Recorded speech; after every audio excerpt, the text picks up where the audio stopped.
नमस्कार, स्वागत है आप सभी का इस YouTube channel the maths world में। आज का जो हमारा टॉपिक है वो है resolution of a given force in two given direction. पिछले लेक्चर में हमने पढ़ा कि रिजल्टेंट क्या होता है और उसके कंपोनेंट क्या होते हैं।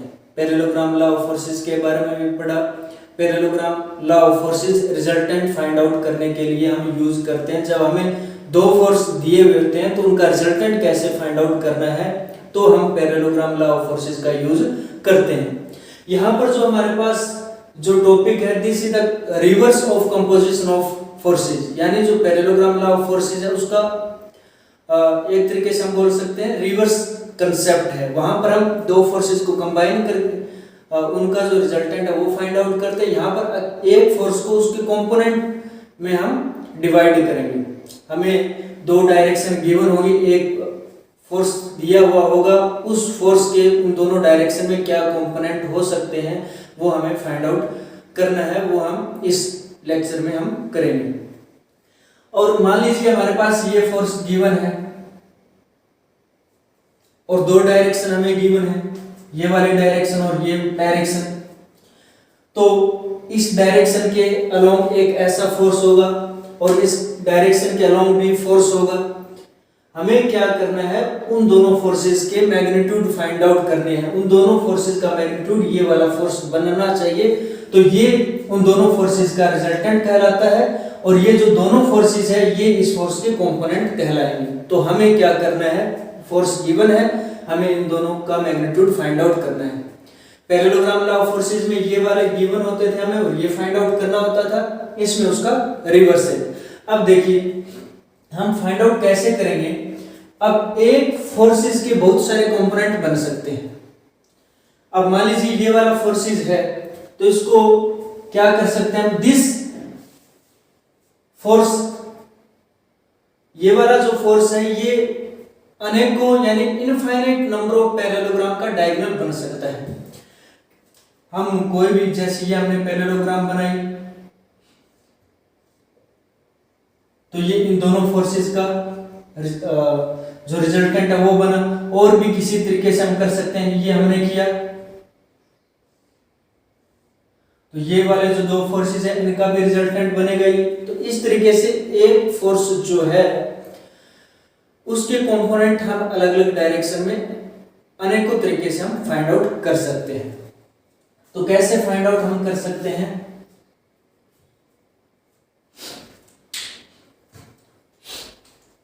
जैसे कि एक फोर्स हमें दिया हुआ है P फोर्स या R फोर्स मान लेते हैं। हमें क्या करना है, इसके कंपोनेंट फाइंड आउट करने हैं। और कंपोनेंट हम दो डायरेक्शन हमें गिवन होंगे। मान लो ये डायरेक्शन हमें गिवन है OX और ये OY हमें गिवन है। तो इस डायरेक्शन में और इस डायरेक्शन में दो फोर्स हमें निकालने हैं, दो फोर्सेस का मैग्नीट्यूड हमें निकालना है ताकि उन दोनों का रिजल्टेंट ये वाला फोर्स बने। अगर उन दोनों का रिजल्टेंट ये वाला फोर्स बनता है तब ये ऑटोमेटिकली डेफिनेशन के अकॉर्डिंग इसके कंपोनेंट हो जाएंगे। वही हमें फाइंड आउट करना है। और इस फोर्सेस को अलग अलग डायरेक्शन में, इस फोर्सेस को अलग अलग डायरेक्शन में हम कंपोनेंट में डिवाइड कर सकते हैं। अलग अलग डायरेक्शन में अलग अलग कंपोनेंट बनेंगे। ऐसा समझ सकते हैं कि ये जो, क्योंकि पैरेललोग्राम लॉ ऑफ फोर्सेस के अकॉर्डिंग जो रिजल्टेंट होता है वो डायगोनल होता है पैरेललोग्राम का। अब ये अनेकों पैरेललोग्राम का डायगोनल बन सकता है, बहुत सारे यानी इनफाइनाइट नंबर ऑफ पैरेललोग्राम का डायगोनल बन सकता है। इसलिए जितनी भी पैरेललोग्राम बनेगी तो उसकी जो दोनों एडजेसेंट साइड बनेगी वो इसके कंपोनेंट हम कह सकते हैं। अगर हम डायरेक्शन फिक्स कर देते हैं तो उन दोनों डायरेक्शन में इसके कंपोनेंट हमें मिलेंगे, अलग अलग डायरेक्शन में अलग अलग कंपोनेंट हमें मिलते जाएंगे।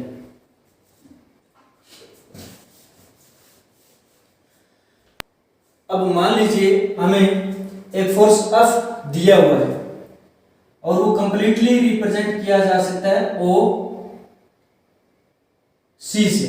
ये वाला फोर्स है F और दो डायरेक्शन हमें गिवन है, ये OX गिवन है और ये OY गिवन है। ये वाला एंगल अल्फा है, ये वाला एंगल बीटा है। हमें F के कंपोनेंट निकालने हैं। इस डायरेक्शन के अलोंग कितना होगा, इस डायरेक्शन के अलोंग कितना होगा। हम क्या करेंगे, इस यहां से हम सी से इस डायरेक्शन के पैरेलल एक लाइन ड्रा करते हैं जो OX को A पर इंटरसेक्ट करती है। ऐसे ही इसके अलोंग, इसके पैरेलल ये लाइन हम ड्रा कर लेते हैं, ये इसको B पर इंटरसेक्ट करती है। तो ये पैरेललोग्राम बनी, और पैरेललोग्राम लॉ के अकॉर्डिंग जो OA है और OB है, उन दोनों का रिजल्टेंट क्या बनेगा, OC। तो OA और OB OC के कंपोनेंट हुए। हमें OA ये निकालना है और OB ये निकालना है। तो OB निकालने की बजाय हम AC निकाल लेते हैं, because they are opposite sides of a parallelogram, so they are equal in length. तो इन दोनों की लेंथ बराबर है, इसको निकालने की बजाय हम AC निकालेंगे। अब जो ये वाला एंगल है, क्योंकि these are parallel, so this angle will be beta, और ये एंगल बनेगा पाई माइनस अल्फा प्लस बीटा। तो इस ट्रायंगल में OAC जो ट्रायंगल है उसमें हम साइन फॉर्मूले का यूज करते हैं। साइन फॉर्मूला जो होता है वो हमारे पास क्या होता है, side upon sine of the opposite angle, यानी OA upon sine of beta is equal to AC upon sine of alpha is equal to OC upon sine of pi minus alpha plus beta. तो using sine formula in triangle OAC, तो OA upon sine of beta is equal to AC upon sine of alpha is equal to OC upon sine of pi minus alpha plus beta. So we can say that OA upon sin beta is equal to AC upon sin of alpha is equal to OC upon sin of alpha plus beta। और OC जो है वो of को represent करता है both in magnitude and direction. तो OC की जो लेंथ है वो अफ के इक्वल है। OC can be replaced by of. पहला और लास्ट जो मेंबर है ये लेते हैं, तो OA upon taking first and last member OA upon sign beta is equal to of upon sine of alpha plus beta. यहां से हमारे पास OA जो है वो आएगा of sine of beta upon sine of alpha plus beta. Similarly अगर हम ये दोनों मेंबर लेंगे तो AC जो है वो आएगा हमारे पास F sine alpha upon sine of alpha plus beta. AC OB के बराबर है, तो OB को हम क्या लिख सकते हैं, AC that is of sine of alpha upon sine of alpha plus beta. तो ये दो कंपोनेंट आए अपने पास। OX की जो डायरेक्शन है उसके अलोंग क्या है, of sign beta upon sine of alpha plus beta, और OY है उसके along of sine alpha upon sine of alpha plus beta. दोनों में क्या डिफरेंस है, क्या सिमिलरिटी है, दोनों में of upon sine alpha plus beta तो आ ही रहा है दोनों का कंपोनेंट के मैग्नीट्यूड में। और यहां पर क्या साइन ऑफ बीटा, बीटा कौन सा एंगल है, दूसरी डायरेक्शन के साथ जो एंगल बन रहा है वो अल्फा, यानी OA अगर हमें ये कंपोनेंट निकालना है तो हमें क्या करना पड़ेगा, F into sine of the other angle upon sine of sum of the angle. ऐसे ही OB की OY के अलोंग अगर हम फाइंड आउट करना चाहते हैं तो F sine of the other angle, ये OY बीटा एंगल बनाती है फोर्स के साथ, लेकिन sine of the other angle आएगा upon sine of alpha plus beta.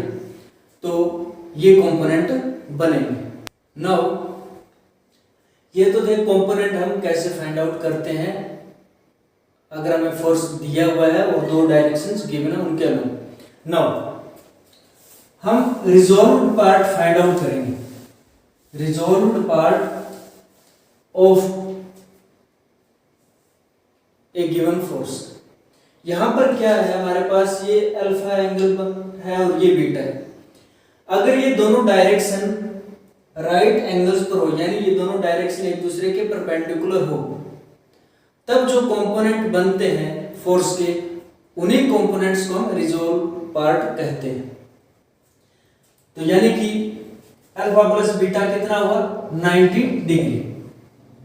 तो ओ ए कितना बनेगा हमारे पास साइन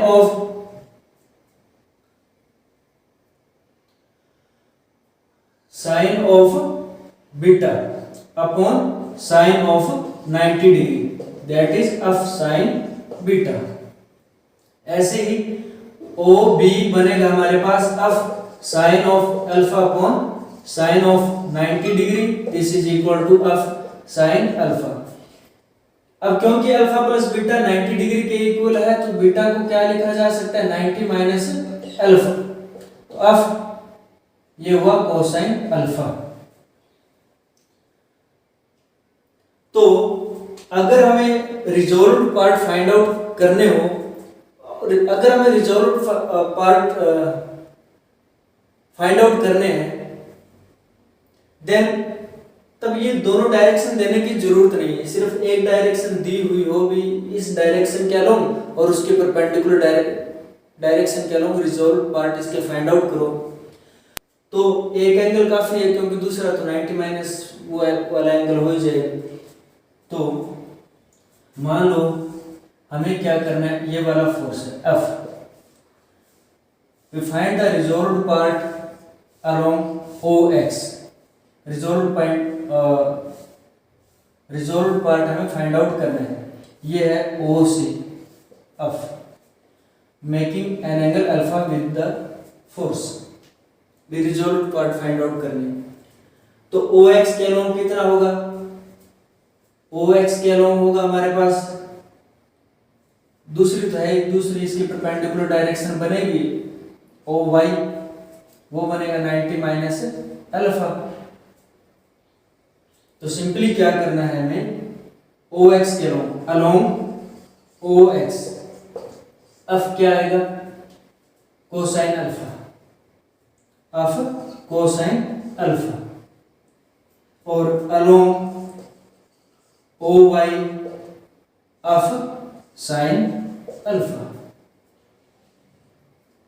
सिंपली बस इतना ही करना है, क्योंकि हमने देखा ना OX के अलोंग अगर हमें रिजॉल्व्ड पार्ट देखना तो ऑफ कोसाइन अल्फा बना रहे, अल्फा OX जो एंगल बना रही है वो, उस अगर उसके परपेंडिकुलर देखना है हमें तो ऑफ साइन अल्फा। तो सिंपली उसका यूज करना है, बीटा का इसमें ध्यान देने की जरूरत नहीं, क्योंकि बीटा जो है वो 90 माइनस अल्फा ही होगा अगर हम रिजॉल्व्ड पार्ट की बात कर रहे हैं तब।